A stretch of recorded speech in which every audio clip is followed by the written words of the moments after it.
Hey everybody, it's Safi and Marco Dish Out on Movies, the only movie review show on YouTube to review movies in terms of food.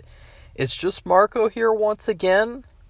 I am very busy right now with filming and with figuring out how I'm going to keep my house because I am not going to just give up this house that I've lived in for 23 years, now going on 24 would have been in December. I'm not going to give it up, and I'm going to fight for it, and I'm going to see if I can make these people pay.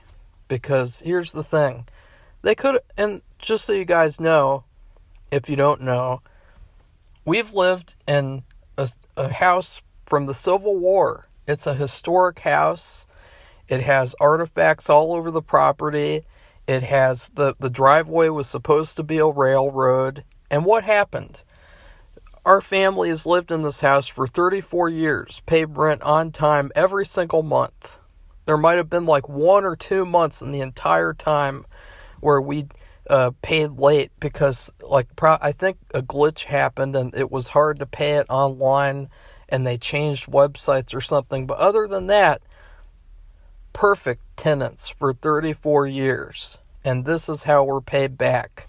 We are kicked out, told you have to move out by Halloween because we are going to build up all the property with horrible developments straight out of the Stepford Wives. Now here's the thing. Not only are they tearing down historic property, everything in this house is historic. Everything. Every part of this fucking house is historic.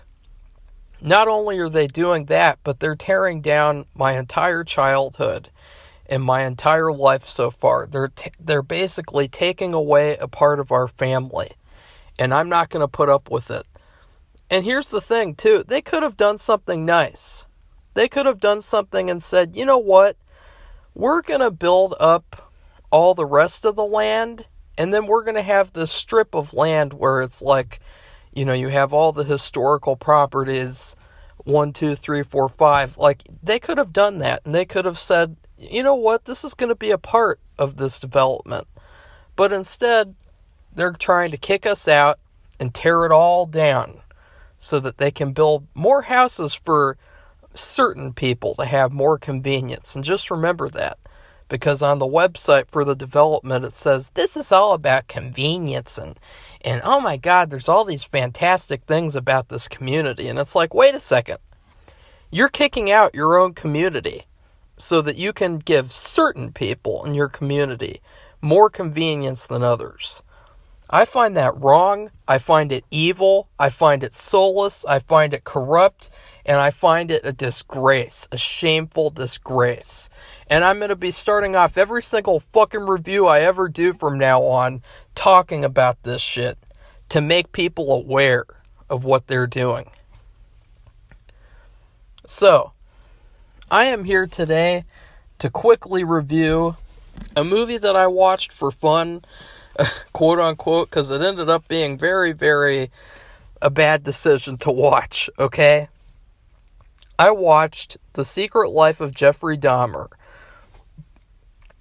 or Jeffrey Dahmer, The Secret Life. I'm not really sure of what the actual title is. This movie, it had a lot of controversy for some reason. I don't know why. It had a lot of controversy when it came out, and it's one of the many Jeffrey Dahmer movies. I mean, you have this one, you have Dahmer, you have My Best Friend Dahmer. There's tons of Dahmer movies and shows, books. Oh, there's a show coming out this month or next month even. And I just decided I'd like to watch this. It was for free on YouTube too. I really think that this might be the second best Jeffrey Dahmer movie, but I think it is the best Jeffrey Dahmer performance for sure. Basically, as the title implies, the movie is all about his secret life, which is him being a serial killer.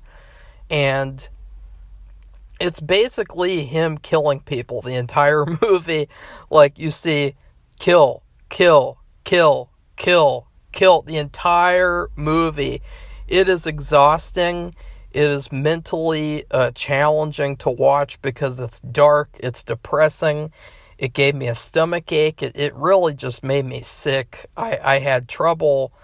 I had trouble the rest of the evening and the night because of watching that movie. I had to watch like light stuff to get over how I felt watching that movie.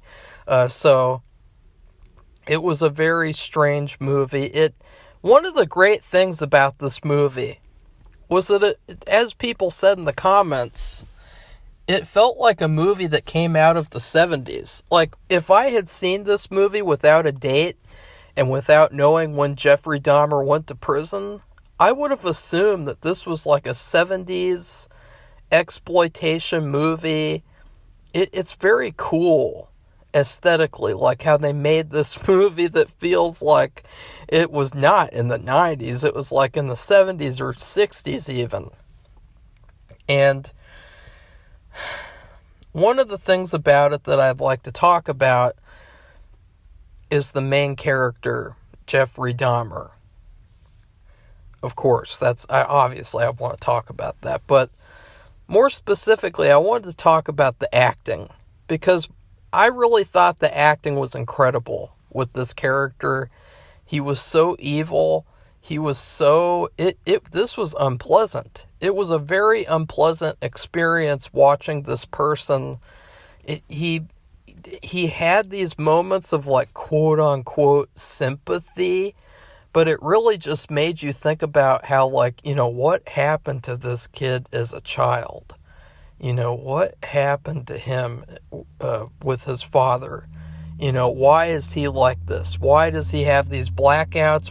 It is bizarre, and it just feels so wrong. Like he's like a Frankenstein monster, and his dad was Dr. Frankenstein. It's very negative, and it's very, very disturbing, to say the least, how this person acts. A lot of people said that his performance was too mean. It was too rude. He acted too over-the-top evil. He was normal in person, quote-unquote. And I don't think so. I think that, obviously, too, as the title suggests, this movie is called The Secret Life of Jeffrey Dahmer. It's not called Jeffrey Dahmer. It's not like they're showing his entire life. They're not showing every single moment of his life where maybe he put on these performances for people and acted like a normal person. This is the secret life, all about him going around killing people. And this was hard. It was so hard. I really have to applaud the movie for telling a serial killer story right. Because I see so many serial killer movies, and they're so worried about, what they show, what they don't show. And I really admire this movie for not shying away from things while also not showing things fully, because, obviously we don't want to see that. I've seen the pictures in his apartment. I've seen a lot of those pictures. I don't want to see that stuff happen at all. Okay, and it's so gross. It's so gross. It got harder and harder to watch as the movie went on, because it was like he was in a video game, and it was like he was graduating to different levels. Like, there's this one really disturbing thing that he does in the movie, which, we'll talk about the research and everything, because I did do a little research beforehand, which led me into watching it. But he did this thing twice where he turned these people into quote-unquote zombies. And he drilled holes into their head, and he tried to inject an acid or something to make them into zombies. And I was like, ugh, God, this is really weird. This is really, really bad. This is not it's not like a fun movie. It's not like I'm enjoying watching this. It's horrible. And it was so dark, and it was so realistic. I felt like I was watching the real thing, and that was what was even more scary. I will say, too, one second, there's an ant on the window, and I just want to get it out of here, because it's like just crawling around. It wants to get out, so one second.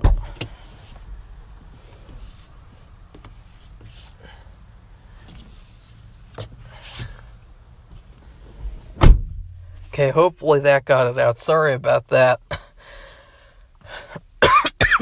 Anyway, the people who made this movie, they said that they researched from newspaper articles and court transcripts. Now, they had to make this movie really fast because they made it when it was still hot, when the story was still, hot and heavy. It was still popular. And I'm not trying to use the word hot like attractive. Okay, I want to make sure of that. You guys knew that. So they really didn't have the ability to do research, and that's the part that I think kind of cripples the movie, is because obviously years later, we know a ton more. I mean, I had just seen the video weeks ago where there was this soldier and he talked about getting assaulted by Jeffrey Dahmer, and you find out all the stuff, like the satanic ritual that his family was doing in the basement, which they kind of implied that. They said the quote where he talked about, "I think I'm being influenced by a dark force." So at least they implied it a little bit. It seems like they would have shown everything they could have. And so I have to admire them for being resourceful and using everything they could to make a complete movie and to make a sensical story. Now, one of the biggest problems, though, is the writing, because there are some really bad moments in the film. There are some really bad moments of dialogue where characters say these lines, and I just thought, like, this needed more work. This needed some revising. I know how hard it is to write dialogue, because it might even be real. I don't know. I don't know if they just copied it all from real life or what, but there were some lines that felt like they needed to be revised, and they kind of took me out of the movie because it just felt like, oh, this is a movie. This is a bad movie scene. This is a bad movie conversation. And so I felt like that was a crippling thing. Another thing that I didn't like was the transitioning. There's all these points in the movie where they jump forward in time, or where they jump forward to different places, and I really never felt those transitions were handled well. And I felt like they could have been. They could have been some very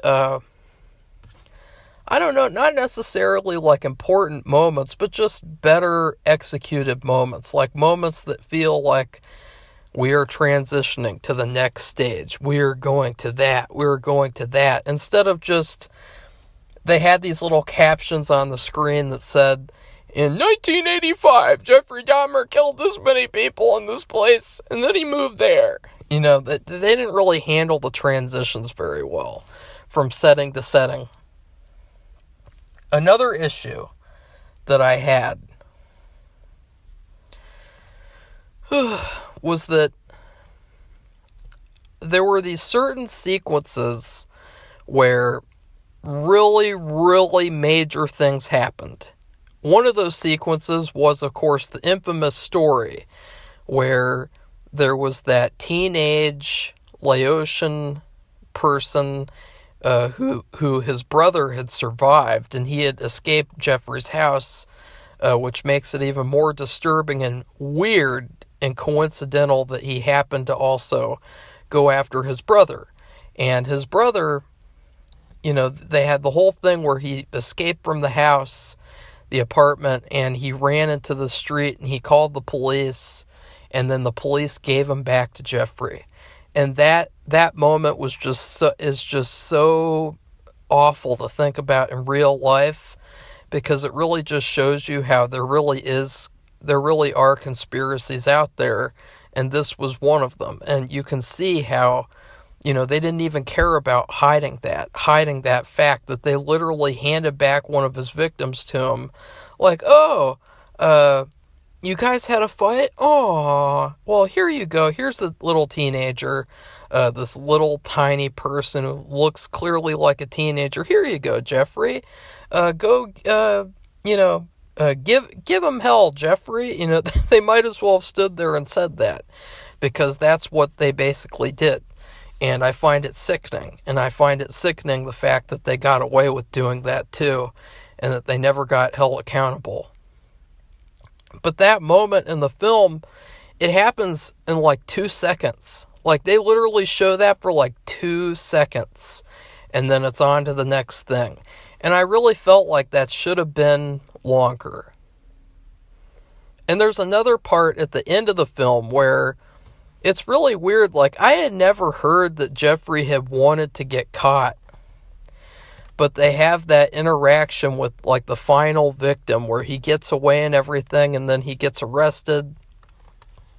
I felt like that moment should have been a lot more suspenseful. I felt like it should have been written to be a perfect, thrilling, suspenseful ending where you're just like, oh, shit, like, this is going to be intense. It's going to be...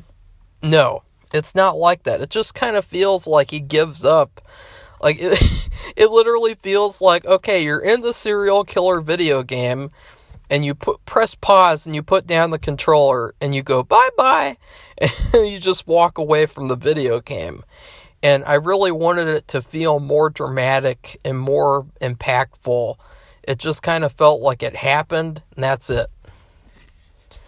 And, I guess they didn't really have all the information, but one of the weird things was that he said that, like, he wasn't influenced or anything by any movies or books, but his favorite movie was The Exorcist 3, which was a movie all about a guy who was possessed by a serial killer or something. I've never seen the movie.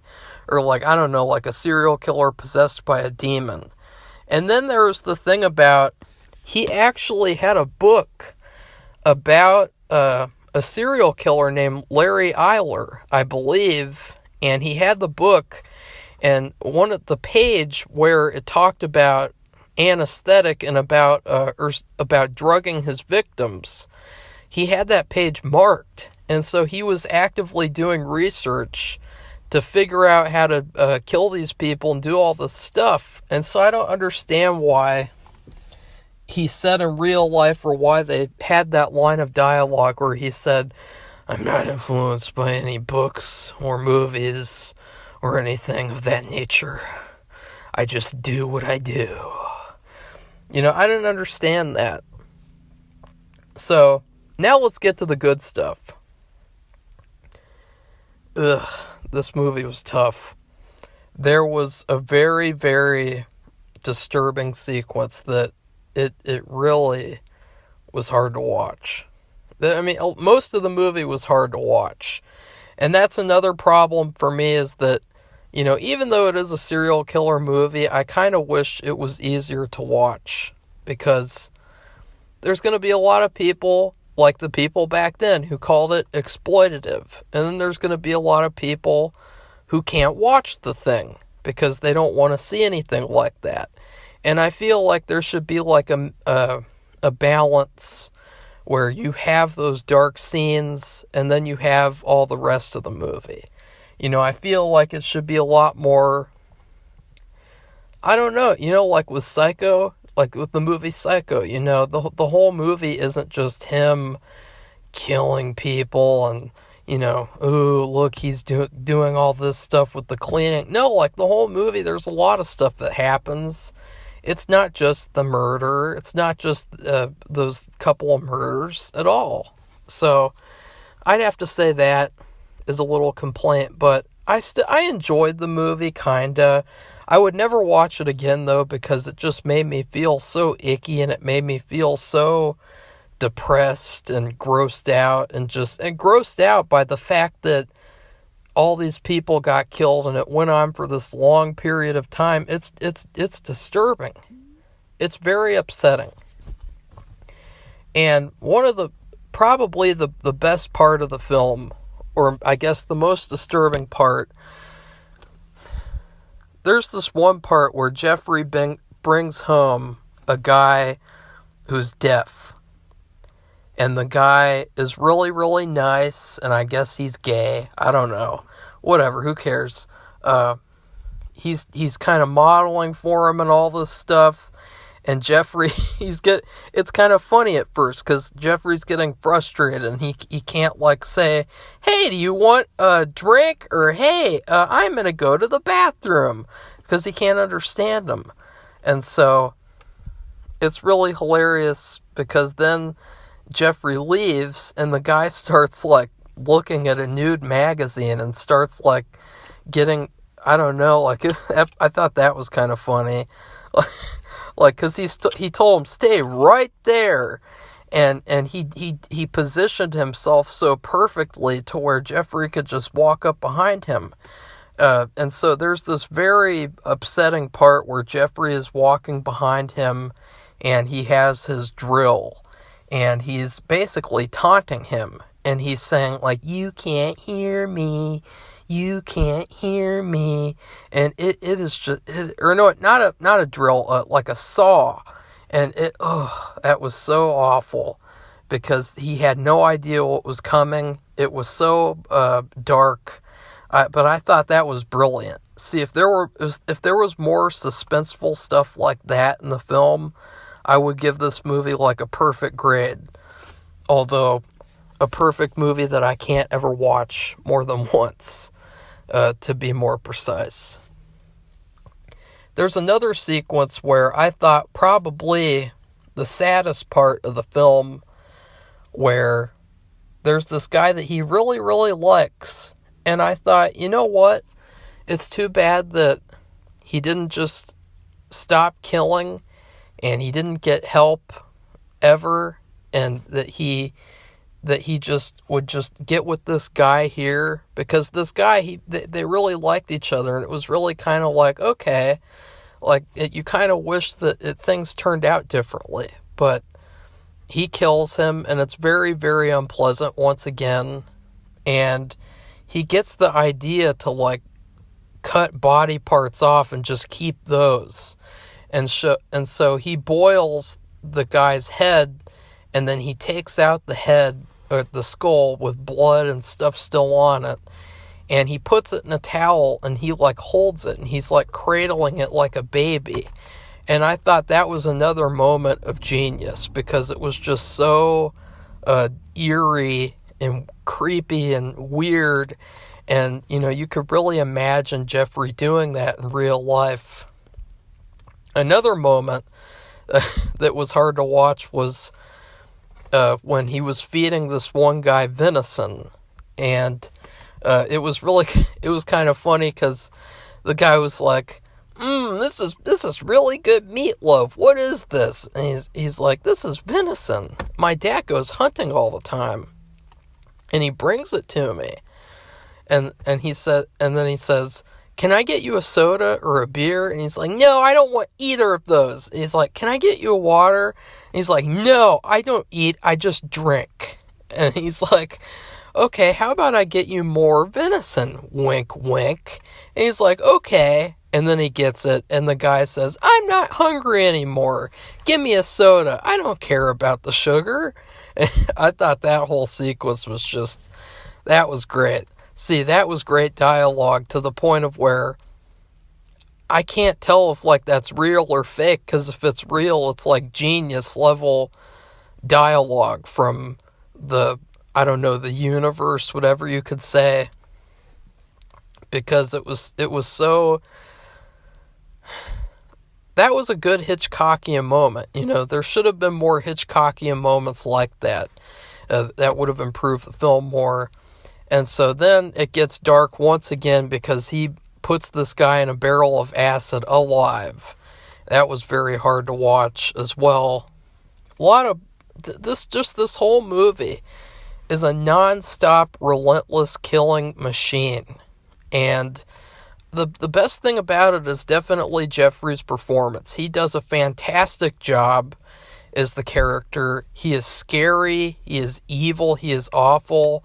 The other two actors who I've seen play him, they weren't as scary as this. They weren't as cold-hearted and dark as this. Like, this guy, he's a monster. He portrays Jeffrey as the biggest monster in the universe. And, just because a monster feels sad, that doesn't mean anything if the monster's going around killing people, And so, he really does a good job at portraying this character as being evil and being irredeemable. Almost like, this should have been stopped years and years ago when his father was abusing him. You know what I mean? Like, that's when this guy should have been stopped. That's when he should have been taken out of business of becoming who he was as an adult. Because you can see, it is so blatantly obvious and clear. You can see how weird he is as an adult and how there definitely was stuff that happened with him as a child. There was definitely stuff that happened that made him the way that he is. And so the fact that, we still don't really know the full truth. And that's the thing, is that this is another one of those movies where they basically read the Wikipedia page and then they made the movie. But somehow I didn't mind because it was so good at being a serial killer film. I never see movies like this, like serial killer films where they're like this. I would say that the closest comparison I could make would be Henry the Portrait of a Serial Killer. That movie is similar to this. But still, my favorite serial killer movie, if you guys are wondering, is To Catch a Killer with Brian Dennehy. That movie has suspense. It has everything. And if that movie was this movie, this could have been a masterpiece. But as it is, it's just a pretty good serial killer movie. It's too hard to watch. It's too dark. It's too depressing. I would never watch this again, ever. The only thing I can say is that I have had to make changes to my movie that I am trying to make, that I'm making right now. Changes because of the budget, because of having to possibly move, because of these greedy, evil pieces of shit who are going to tear down our house and yard and property. And so I had a hard time visualizing the second part of a sequence where it has to deal with, like a Frankenstein's monster type of thing. And I will say that this movie kind of helped me a little bit, like sort of visualize things and see, like, they really did a good job making this movie with a small budget. Like, they really did a good job. I have to applaud them. I kind of wish that they would do more serial killer movies, because maybe with the criticisms that I gave them, they could make an even better movie than this one. Because this was a damn good movie. It was a good movie if you have the stomach and if you have the nerve to watch it. Okay? So I would give this movie, it has to be something that I think is good, but I don't like eating it a lot. And that would be chicken soup. Chicken soup just gets old. No, not chicken soup, eggs. Scrambled eggs, deviled eggs, hard-boiled eggs, sunny-side-up eggs, raw eggs. I love eggs. Like, I used to really love them. I would have scrambled egg sandwiches. There was the infamous time where it was my first day of high school, and I was having a scrambled egg sandwich, and I poured the entire bottle of pink sea salt all over the eggs. And, that was horrible. Oh, that was a disaster. But, even though I love eggs a lot, they're hard to eat for me over time. I have a real problem, like, just eating the same, the eggs over and over and over again, because the texture gets to me of the eggs, of, like, this texture of those eggs, the squiggly, jiggly texture, it gets to me. And so I have trouble eating it over time, and I'm not able to eat it unless it's just like, oh, I had eggs that one day, I had eggs that other day. You know what I mean? And that's this movie for me. It's something very hard to watch and very upsetting, but it is good. And I would say that it is a good movie. And I don't like the fact that it got all these complaints, because for me it really has done the best job at portraying Jeffrey Dahmer as a monster. You know, the Dahmer movie with Jeremy Renner, it was fine, but it really didn't do what this movie did. My Best Friend Dahmer, it showed more stuff that was helpful, because, you know, there's a lot of stuff with this conspiratorial angle that we still need to figure out. But the movie just was not a good Jeffrey Dahmer movie. This movie was a good Jeffrey Dahmer movie. This is the first time I've ever felt like a movie has portrayed Jeffrey Dahmer correctly, because it really was hard. He was such an evil person, and it really felt like that in this movie, that they nailed the character. They got the character 100% correctly, and I guarantee they would get every serial killer correctly if they made movies about them. Because, I mean, I'm impressed. I'm just impressed that after all these years, I finally saw, like, oh, wow, they actually have already made a great Jeffrey Dahmer movie. It's just a hard movie to watch, and it's a movie that, you know, it's not for everyone. You know, there's lots of people, they're not even going to be able to watch this movie, because they're not going to be able to handle it. And so anyways, please like this video, comment, tell me what you thought of the movie and what your favorite serial killer movie is, what your least favorite serial killer movie is. I'll tell you right now, my least favorite is the Richard Speck movie.